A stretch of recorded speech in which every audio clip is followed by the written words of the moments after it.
Irmãos, a paz de nosso Senhor e Salvador Jesus Cristo. Vai tudo bem com os senhores? Espero que sim. Estou a gravar este vídeo agora na manhã.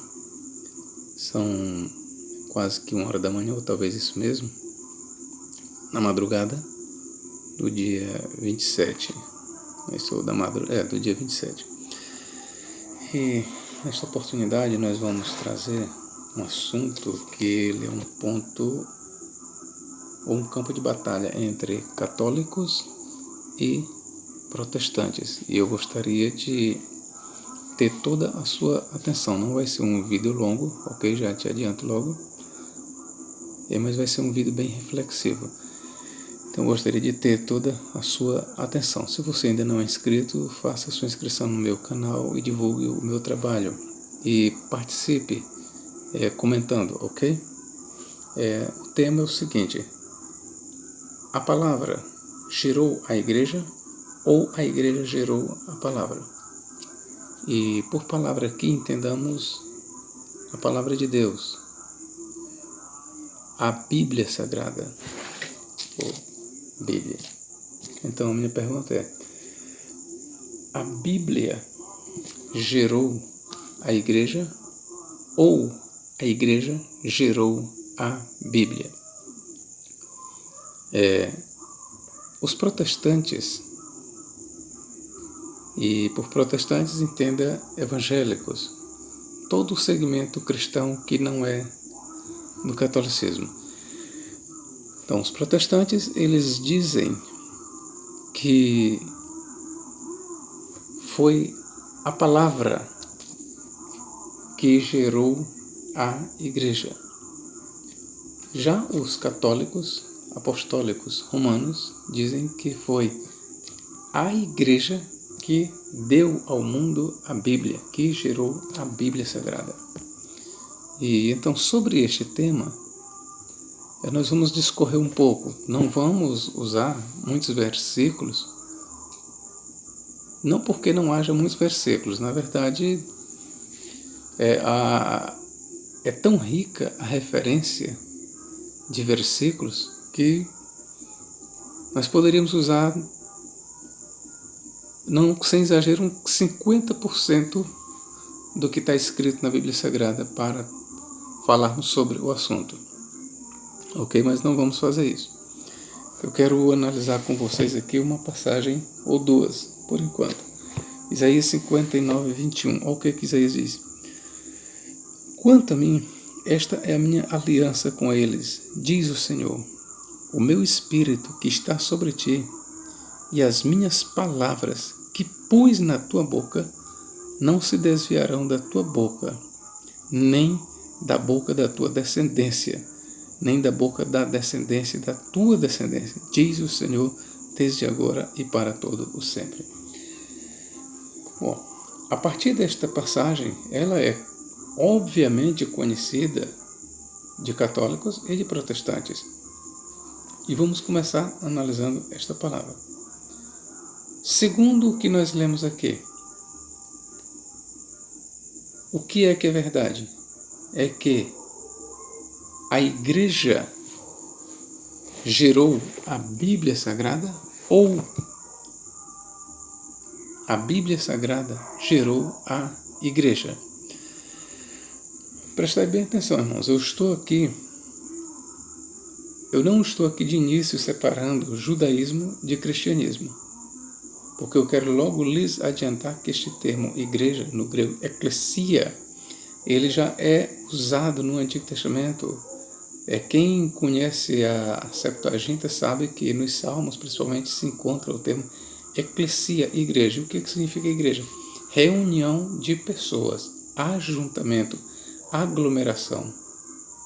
Ok? Então, isto significa igreja, reunião de pessoas, amontoamento.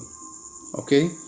Então, a igreja, no sentido mesmo da palavra, reunião, ela existe antes de Jesus Cristo.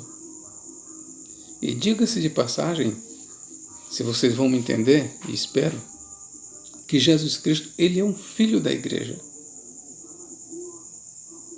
Ah, professor, mas está escrito que Jesus Cristo fundou a igreja. Sim, num certo sentido, ele fundou a igreja, um novo movimento tirado de dentro do judaísmo.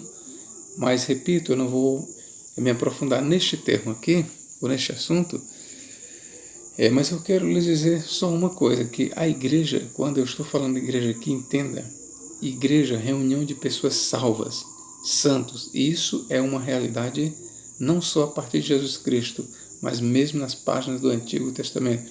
E eu vou mais além, desde os dias de Adão e Eva, que a igreja, ela já existe. Igreja, ela é uma realidade desde os dias de Adão e Eva. Igreja no sentido de ajuntamento de pessoas. Ok? Ela é uma realidade. Então vamos lá. Partindo disso aí, analisando por essa ótica, a pergunta é: a igreja gerou a Bíblia ou a Bíblia gerou a igreja? Ora, se a igreja é o ajuntamento de pessoas, e a igreja ela é uma realidade já nas páginas do Antigo Testamento,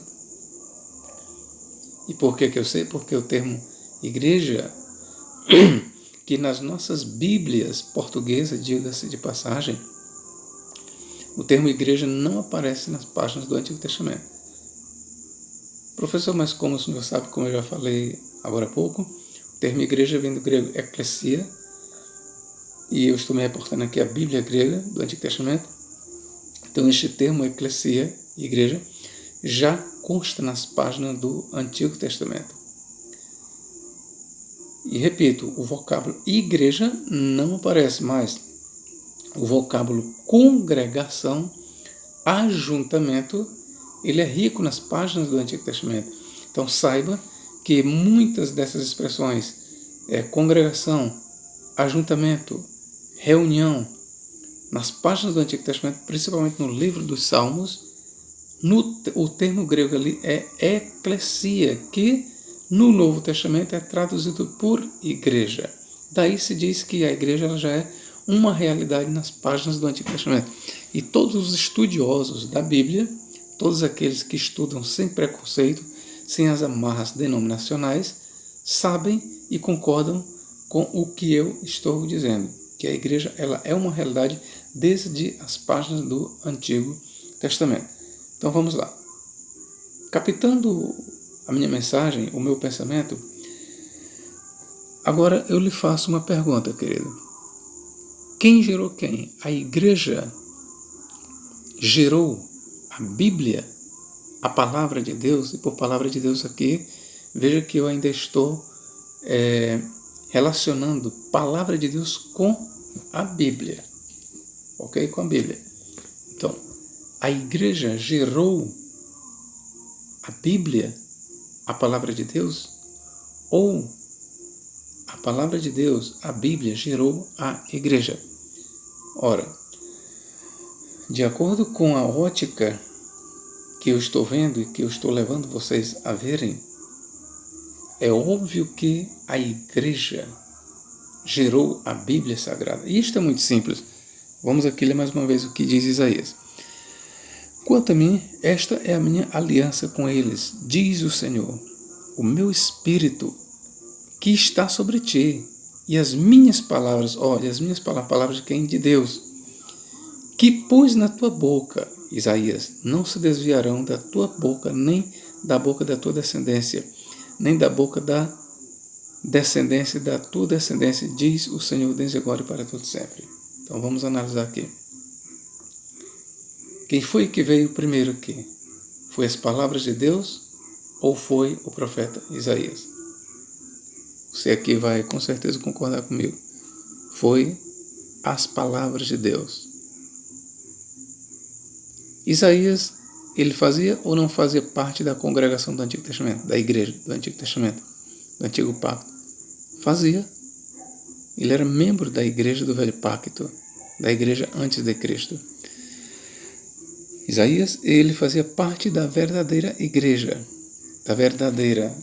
físico-espiritual, ok? Igreja físico e espiritual. Por quê? Porque a verdadeira igreja, ela não é somente espiritual, mas ela é física.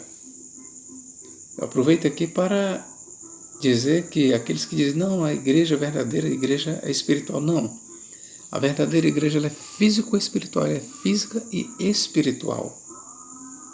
Não existe apenas uma igreja espiritual, assim como também não podemos dizer que a verdadeira igreja é apenas física, ela é físico-espiritual. Então Isaías fazia parte da igreja físico-espiritual. E aqui é onde entra a questão. Ah, professor, mas aqui nós lemos o seguinte, as minhas palavras que pus na tua boca. Logo, professor, nós vamos concordar que as palavras de Deus, elas foram colocadas na boca de Isaías. Se foram colocadas na boca de Isaías, logo é a palavra que gera a igreja. Será, querido? Será? E aqui é onde nós vamos agora analisar o outro sentido do termo palavra. A palavra de Deus, que emerge da boca de Deus, aquela palavra que é transcendental, que não é palpável, é ouvida, mas não é palpável, estava com Deus desde a eternidade, no princípio.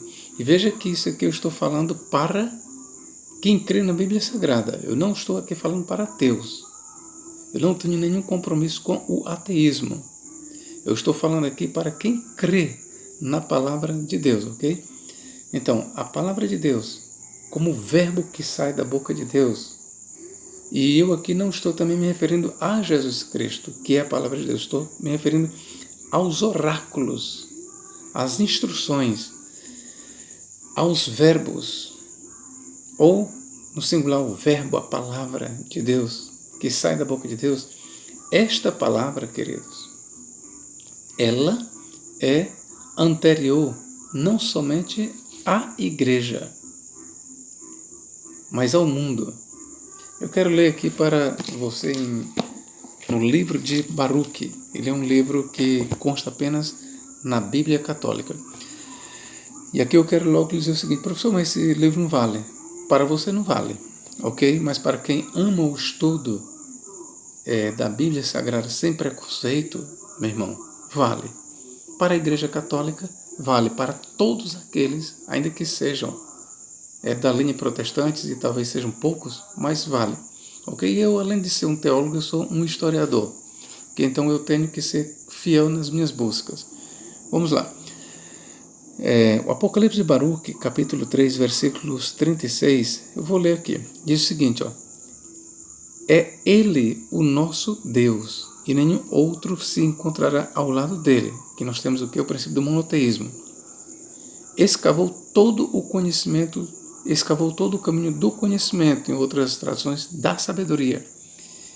E o mostrou a Jacó, e a mostrou a Jacó, já que conhecimento e sabedoria aqui é a mesma coisa. Seu servo, por Jacó aqui entenda a congregação de Israel, a igreja, certo? E a Israel, seu bem amado. Então, Jacó e Israel é a mesma coisa, são nomenclaturas diferentes para o povo do Antigo Testamento. Depois disso, veja que o autor está falando da sabedoria de Deus, apareceu sobre a terra e no meio dos homens conviveu. A interpretação dos pais da igreja vê aqui a encarnação da sabedoria na pessoa do Cristo. Então, para muitos dos pais da igreja, a maioria eles dizem que aqui está em foco Jesus Cristo. Depois disso, a sabedoria, e visto que o Novo Testamento considera Jesus como a sabedoria de Deus, então nós teríamos aqui uma referência a Jesus Cristo. Era assim que viam muitos dos pais da igreja. Então, prossigamos. Depois disso, a sabedoria, apareceu sobre a terra e no meio dos homens conviveu. Ok? Realmente, Jesus Cristo, a Bíblia diz no princípio era o verbo, e o verbo estava com Deus, e o verbo era Deus. João 14, o verbo, ou podemos dizer a sabedoria de Deus, se fez carne e habitou entre nós, e vimos a sua glória como a glória do unigênito cheio de graça. Como a glória do unigênito do Pai, cheio de graça e de verdade. E versículo 18, capítulo 1 de João. Ninguém jamais viu a Deus, mas o Deus unigênito, ou em outras palavras, a sabedoria de Deus, a manifestou aos homens. Ok? Prossigamos a leitura. Baruque capítulo 4, versículo 1. Ela, e ele está falando aqui da sabedoria de Deus. Veja que nós temos aqui um tratado judaico, ok, queridos? Não percam isso. Esse livro que nós estamos lendo aqui é um tratado judaico. Então vamos lá.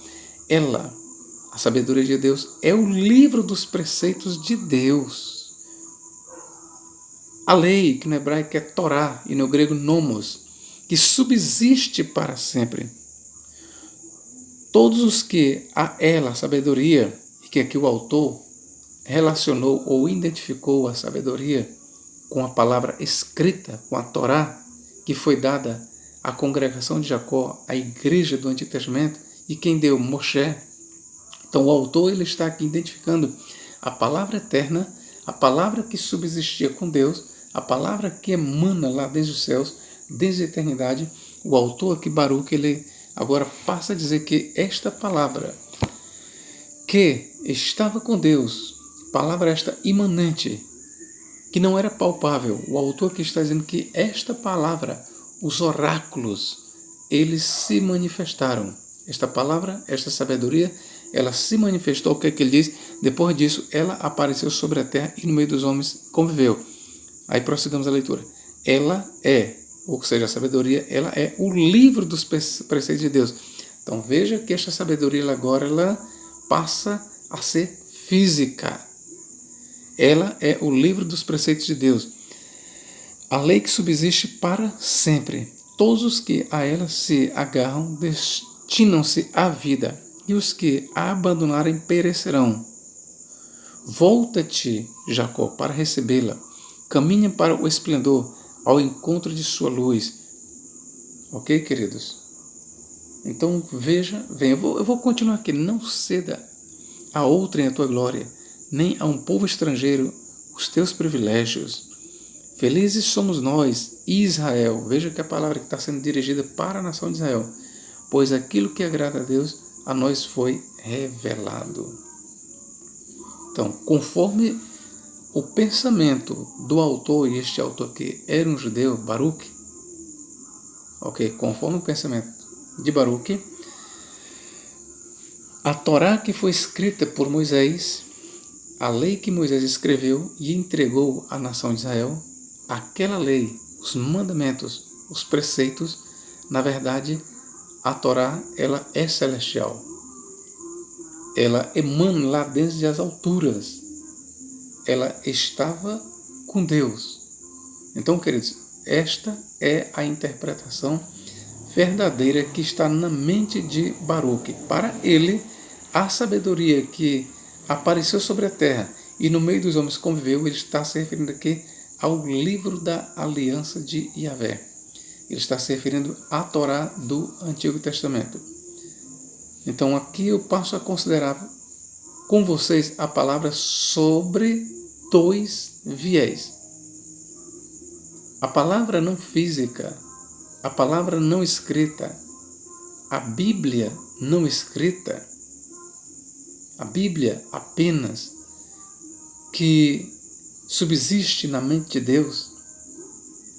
Eu posso dizer que este tipo de Bíblia, este tipo de palavra, ela antecede a igreja, ok? Então, neste sentido, e somente neste sentido de uma palavra transcendental, de uma Bíblia não escrita, não física, ela gerou a igreja. Antes que Adão existisse, então eu posso dizer que a Bíblia, a palavra não escrita, ela já existia nos céus com Deus. É isso que o autor está dizendo. Para os judeus, o livro que eles têm, do qual estou lendo aqui, o Antigo Testamento, nos seus preceitos, nas suas ordenanças. Então, a antiga aliança, o Taná, a Torá, ela já existia com Deus. Logo, podemos dizer que a Torá, eu estou aqui apenas no campo do judaísmo agora, ok? Espero que vocês estejam me entendendo. Então, a Torá, a Bíblia judaica, na verdade, ela gerou ou melhor, ela foi, vamos concentrar meu pensamento, a Torá escrita, ela gerou a igreja do Antigo Testamento. Por quê? Como assim, professor? Porque a Torá escrita, você deve lembrar que ela já existia no céu, de forma não escrita na mente de Deus. Então, neste sentido aí, e somente neste sentido, a Bíblia, ela é anterior à igreja, logo a Bíblia gerou a igreja. Agora, quando nós vamos partir para as palavras escritas, as palavras que foram colocadas em pergaminhos, em papiro, e que hoje nós temos essas palavras em papéis, escritas, tratando-se deste tipo de Bíblia. Então aqui, queridos, eu quero lhe dizer que a igreja gerou a Bíblia. E isso corrobora Isaías. E eu vou aqui lhes provar. Quanto a mim, esta é a minha aliança com eles. Deus está falando com os israelitas. Diz o Senhor, meu espírito que está sobre ti, o meu espírito que está sobre ti, sobre Isaías, e as minhas palavras que pus na tua boca, até aqui a palavra ainda não é escrita, pôs na boca de Isaías, não se desviarão da tua boca, nem da boca da tua descendência, nem da boca da descendência da tua descendência, diz o Senhor desde agora e para todo sempre. Então, essas palavras não escritas, elas são anteriores ao profeta Isaías, logo são anteriores à igreja. Mas a partir do momento, irmãos, prestai bem atenção, a partir do momento que o homem Isaías, o profeta Isaías, de carne e osso, pega, eu vou aqui atualizar os termos, pega uma caneta e pega um papel e escreve aquilo que Deus lhe falou e coloca no papel, a partir daí é a igreja que gera a palavra de Deus. A partir do momento que os oráculos de Deus, e aqui eu quero lhes dizer logo aqui também, que não sejamos meninos em pensarmos que toda a Bíblia Sagrada foi escrita nessa forma. Deus falava e o profeta recebia e escrevia. Não. Entendamos que a Bíblia Sagrada ela tem trechos que é assim, conforme nós estamos lendo aqui. Pus as minhas palavras na tua boca. Neste ponto aqui, Isaías escrevia aquilo que ele recebeu de Deus. Aquilo que ele recebeu de Deus, quer seja por visão, quer seja por sonho, quer seja por meio de um anjo. Nesse ponto aí, Isaías ele estava escrevendo aquilo que ele recebeu de Deus. Mas nem todas as ocorrências do Antigo Testamento partem deste princípio, dessa experiência. Há mais, e como há na Bíblia escrita, pensamentos do autor. Mas veja que quando eu digo pensamentos do autor, eu não estou dizendo que são pensamentos contrários à vontade e aos pensamentos de Deus. Mas nós não podemos ignorar que a Bíblia Sagrada ela foi escrita por homens, homens dotados de livre arbítrio e de inteligência dados por Deus. Então nem tudo que o autor escreveu na Bíblia Sagrada ele ouviu de Deus.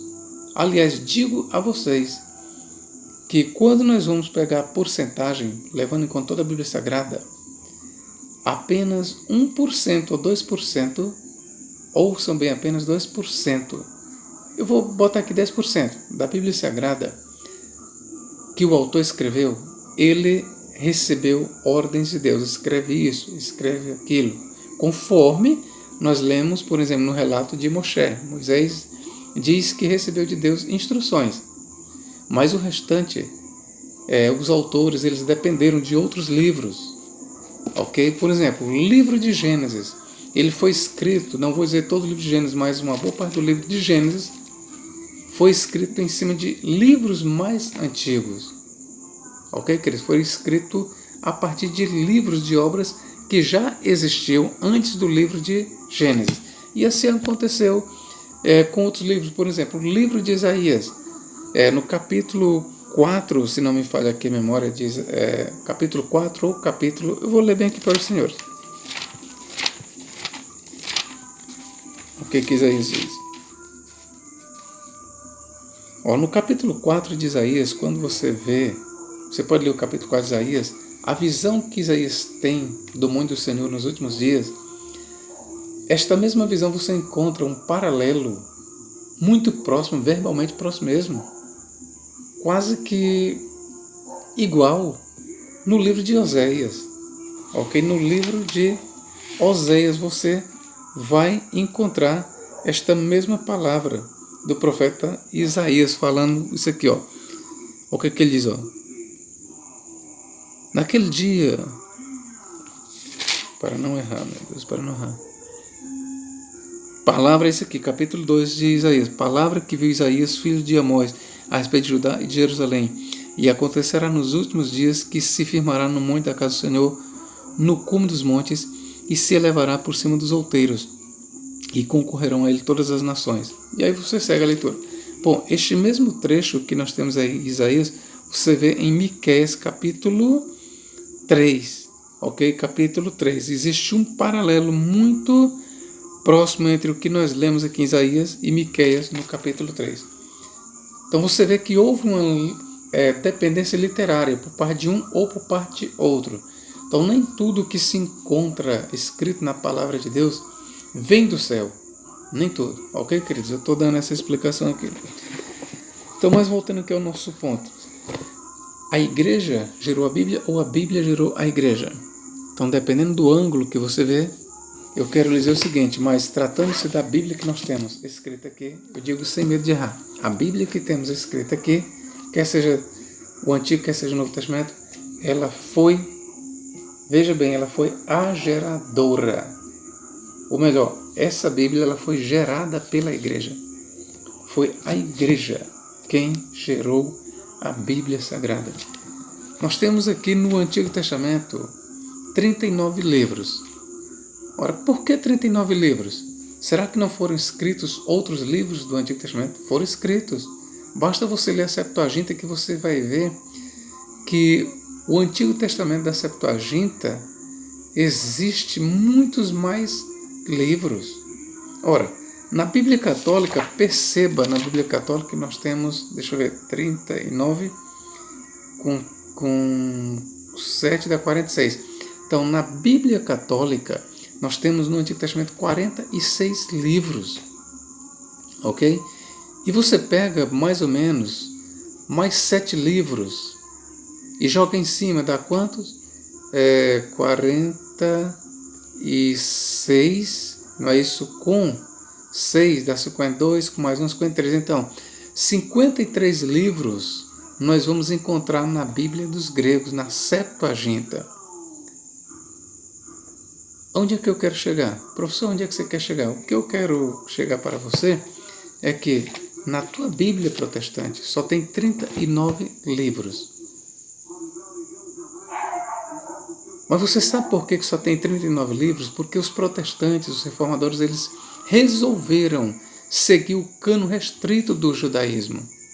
Para os judeus não helenizados, para os judeus da Palestina, eles decidiram que de tantos livros que foram escritos, apenas 39 deveriam ser considerados palavra genuína de Deus. Então, os reformadores, eles optaram por seguir o cânon do Antigo Testamento. Onde é que eu quero chegar para você? Então, a Bíblia que você tem de 39 livros no Antigo Testamento, ela nasceu da igreja. Foi a igreja quem decidiu quais livros eram a palavra de Deus e quais livros não deveriam ser considerados palavra de Deus.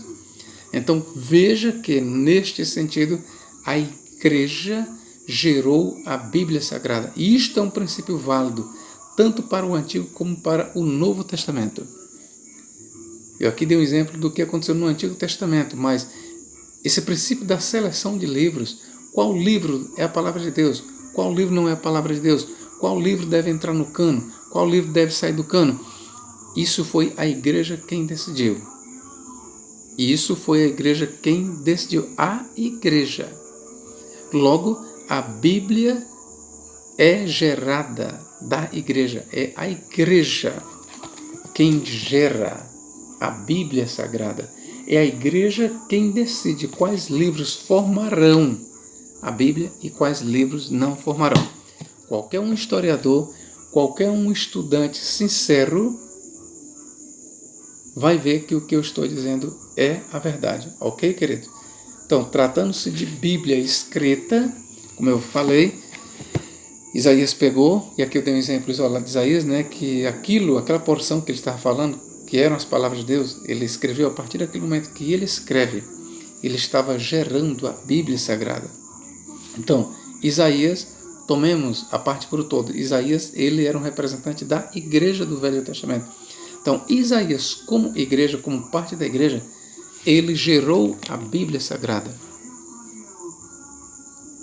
Se você disser, não, mas as palavras de Deus existiam antes de Isaías. Pois é, mas a palavra de Deus ela só se tornou conhecida dos homens depois de Isaías, porque foi em Isaías, ou Isaías que escreveu o que ele ouviu de Deus. Então, a partir do momento que Isaías pega um rolo e escreve, a partir daquele momento nasce um dos livros que entrariam no cano judaico. A partir do momento que Jeremias escreve, a partir do momento que qualquer um autor do Antigo Testamento ou do Novo Testamento passa a escrever, ele está ali escrevendo, colocando em um livro, colocando por escrito, o que mais tarde passaria a fazer parte do cânon sagrado. Então, veja que quem foi que formou o cânon? É a mesma pergunta, quem foi que formou o cânon? O cânon sagrado formou a igreja ou a igreja formou o cânon? É a igreja quem formou o cânon. E o que é o cânon sagrado? O cânon sagrado é nada mais nada menos do que a reunião de livros sagrados.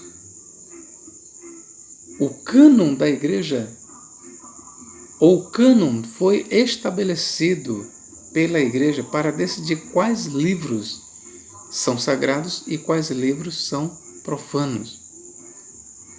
Então não é difícil de se entender que, neste ângulo, a igreja gerou a Bíblia Sagrada. Então, por este ângulo, a igreja católica está correta. É meninice nossa dizer que a igreja gerou a Bíblia Sagrada. Isso não tem fundamento. Eu quero ler aqui uma outra passagem. Atos. Li o ano antigo, agora eu vou ler aqui no novo. Atos capítulo 3. Capítulo 3, 13, versículos 46. Olha o que diz aqui. Mas Paulo e Barnabé, usando de ousadia, disseram: era mistério que a vós vos pregasse primeiro a palavra de Deus. Mas visto que a rejeitais e não vos julgais dignas da vida eterna, eis que nos voltaremos para os gentios. Meus irmãos, por palavra de Deus aqui, Paulo tinha em mente o Antigo Testamento, porque a pregação de Paulo ela era extraída a partir da leitura do Antigo Testamento. Você quer ver? Voltemos mais um pouco aqui. Atos 13 e versículo 44. E no sábado seguinte ajuntou-se quase toda a cidade para ouvir a palavra de Deus. A palavra de Deus aqui é uma referência à Torá, ao Antigo Testamento, ao Taná. E então os judeus, vendo a multidão, encheram-se de inveja e contradiziam o que Paulo falava, contradizendo e blasfemando. Aí aqui entra o versículo 46. Mas Paulo e Barnabé, usando de ousadia, disseram: era mistério que a vós se vos pregasse primeiro a palavra de Deus. E por palavra de Deus, entenda que Paulo tem em mente aqui a leitura do Antigo Testamento, o que está escrito em rolos naquela época, né? Pergaminho, e aí vai em papiro. Mas visto que a rejeitais, os judeus rejeitaram, e não vos julgais dignos da vida eterna, eis que nos voltamos para os gentios. Então, meus irmãos, vamos lá. Paulo aqui, ele estava pregando para os judeus a palavra escrita. Só por aí, se você quiser considerar isso, você vai considerar, você vê que Paulo estava pregando o quê? Vamos dizer, a Bíblia do Antigo Testamento. A Bíblia do Antigo Testamento. Aí você diz, olha aí, professor, se Paulo estava pregando a Bíblia, e Paulo era parte da igreja, e Paulo representava a igreja, então já que o Antigo Testamento é antes da igreja, então a Bíblia, se ela é antes de Paulo, a Bíblia gerou a igreja. Mas olha o que eu te disse no início. O termo igreja, ela já se encontra no Antigo Testamento. O Antigo Israel era igreja. E a Bíblia que Paulo estava pregando ali, as palavras, que era a Torá, o Antigo Testamento, ele não estava trazendo pela primeira vez aquele discurso. Paulo ele não estava, botem bem isso na cabeça de vocês, Paulo não estava pregando para os judeus um discurso originado ali. Não. Paulo estava interpretando o Antigo Testamento, estava mostrando para os judeus que Jesus era o Cristo, visto ali nas páginas do Antigo Testamento, profetizado. Aí eu te pergunto, e quem foi que escreveu, ou se Paulo estava pregando aquilo que estava escrito, e você diz que aí nós temos uma prova de que a Bíblia gerou a igreja? Muito bem, e aquela Bíblia ali que você diz que gerou a igreja, que você está pensando em igreja só em termos de Novo Testamento, e aquela Bíblia que Paulo tinha em mãos, que você diz que gerou a igreja, aquela Bíblia, ela caiu do céu? Eu pergunto para você, aquela Bíblia que Paulo tinha em mãos, que estava exortando os judeus, pedindo para que eles, pedindo não, exortando, convencendo-os, que eles acreditassem que Jesus era o Cristo, e ele estava com o Antigo Testamento, estava lá na sinagoga, ok? Então, Paulo era a igreja, representava a igreja, e ali nós tínhamos uma Bíblia nas mãos de Paulo que era anterior a ele, ou seja, anterior à igreja do Novo Testamento. E agora eu lhe pergunto, e aquele livro que Paulo tinha em mãos ali, ele caiu do céu? Aquele livro que Paulo tinha ali e que ele pregava, ele caiu do céu? Não. Ali foi escrito por cerca de 40 homens no Antigo Testamento. Ok?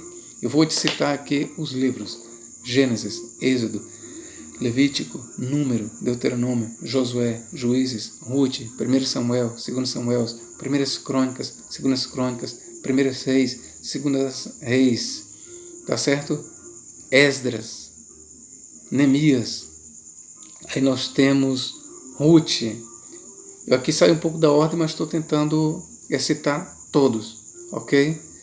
Neemias, Esté, Jó, Salmos, Provérbios, Eclesiastes, Cantares, Isaías, Jeremias, Lamentações de Jeremias, Ezequiel, Daniel, Oséias, Joel, Amós, Obadias, Jonas, Miqueias, Naum, Abacuque, Sofonias, Ageu, Zacarias e Malaquias. Nenhum desses livros aí caiu do céu. Esses livros foram escritos por cerca de 40 homens no Antigo Testamento.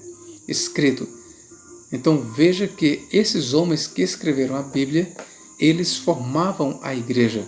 Logo, se eles formavam a igreja e foram eles que escreveram o que nós temos hoje, então é a igreja quem gera a Bíblia, queridos. É a igreja quem gera a Bíblia. Agora, se você traz para mim um salmo que diz, porque a tua palavra é desde toda a eternidade, aí é o que eu já falei no início. Esse tipo de palavra aí, tá certo? Não é a palavra escrita pelos homens, é a palavra que estava na mente de Deus, que sempre esteve com Deus. Aí, este tipo de palavra aí, ela é anterior à igreja. Este tipo de palavra, ela é anterior à igreja, e nós podemos dizer que é anterior a tudo, inclusive aos céus e à terra. Aí, este tipo de palavra aí, queridos, eu posso dizer para os senhores que ela gerou não somente a igreja, mas os céus e a terra. Lembre-se disso. A palavra não escrita, as palavras que estavam com Deus, as palavras que Deus falou para os profetas, para os apóstolos, este tipo de palavra, ou estas palavras, elas são anteriores não somente à igreja, mas anterior aos céus e à terra, a tudo. Então, se você quer entender bem, e se você insiste, então a palavra gerou a igreja. Então eu acrescento, não somente a igreja, mas os céus e a terra. Você vai concordar agora que a Bíblia gerou os céus e a terra? Ah, não, professor. Então, a Bíblia não gerou os céus e a terra, a Bíblia escrita. Então, assim como a Bíblia escrita não gerou os céus e a terra, também não gerou a igreja. É simples. Então, nós vamos finalizar o nosso vídeo eu te dizendo isso, que a igreja foi ela quem decidiu quais livros entravam e quais não entravam. Foi a igreja quem entregou para nós. Foi a igreja. E aqui eu quero logo aqui fazer uma observação. E eu estou falando que a igreja, eu não estou me reportando agora apenas à igreja católica, não. Não, senhor. Tá bom? Eu não estou me referindo à igreja, eu estou me referindo aqui à igreja. Tratando-se de igreja do Novo Pacto, a igreja a partir de Jesus Cristo. E também, tratando-se de igreja no Antigo Testamento, a igreja ali do Velho Pacto. Então, a igreja, considerando una desde as páginas do Antigo Testamento, foi esta igreja quem deu a Bíblia para o mundo. A Igreja Católica, que diz que deu a Igreja para o mundo, ela deve lembrar que o Antigo Testamento, a Igreja Católica recebe dos judeus, recebe da Igreja do Antigo Pacto. Então, a Igreja do Antigo Pacto entregou a Bíblia escrita para a Igreja do Novo Pacto. Eu estou aqui usando certos termos para que eu me torne mais compreendido para os senhores. Assim, eu espero. Ok? Então, repetindo, queridos. Aí, se você ainda disser, não, professor, mas a Atos 13, 46, Paulo estava ali pregando palavras novas, interpretação dele. Pronto, meu querido, pronto. Vamos lá dizer que Paulo estava usando essas palavras aqui. Vocês devem crer que Jesus é o Messias, profetizado ali no Antigo Testamento. Então, essas palavras aqui, tal como Paulo diz, não estão no Antigo Testamento. Ok, vou dar razão para ti. O professor Paulo estava trazendo um discurso novo sobre Jesus. Está nas páginas do Antigo Testamento. Ok. Mas eu pergunto, e o que você lê sobre Jesus ser o Messias? Nos lábios de Paulo. Eu pergunto, isso já existia antes de Paulo? Não. O que tu lê sobre Jesus ser o Messias nas cartas de Paulo? Quem foi que escreveu? Foi Paulo. Então, quem foi que veio primeiro? Foi Paulo ou o que ele escreveu? Quem é que vem primeiro? É Paulo ou a palavra que ele fala? Repita aqui comigo, ou melhor, me entenda. Quem é que vem primeiro? Eu estou conversando aqui contigo. Certo? Quem é anterior a quem? É a palavra que eu estou conversando contigo ou sou eu? Eu sou antes da minha palavra ou a minha palavra é depois de mim? É óbvio que tudo que você ouve de mim e tudo que eu venho a escrever é depois de mim. Eu sou antes do que eu penso. Eu sou antes do que eu falo. Eu sou antes do que eu escrevo. Tudo que eu escrever foi gerado por mim. Então, tudo que você lê nas cartas do apóstolo Paulo foi gerado por ele, e não o contrário. Professor, eu tenho a Bíblia Sagrada. Sim, você tem a Bíblia Sagrada. As cartas de Paulo fazem parte da Bíblia Sagrada. E as cartas de Paulo, elas não são anteriores a Paulo. Elas foram escritas por Paulo. Logo, a igreja gerou a palavra de Deus escrita. A igreja, repito, gerou a palavra escrita de Deus, meus irmãos. Esta é a verdade. Se você ensina o contrário, você está caindo no ridículo e passa por ridículo. E eu aqui tenho a responsabilidade como professor de te instruir corretamente. Professor, você está puxando saco para os católicos. Não estou puxando saco para os católicos. Bom, mas eu estou pregando aqui uma verdade. E esta verdade não interessa onde ela está, se entre os protestantes ou entre os católicos. Se está entre os católicos, agora porque está entre os católicos, eu vou negar a verdade? Não vou, porque isso é ilógico. Eu dizer que a Bíblia gerou a igreja, isso é ilógico. Não faz sentido. Não faz sentido, ok, queridos? Se você gostou desse vídeo, compartilhe, ok? Que Deus em Cristo nos guarde, agora para todos sempre. Amém.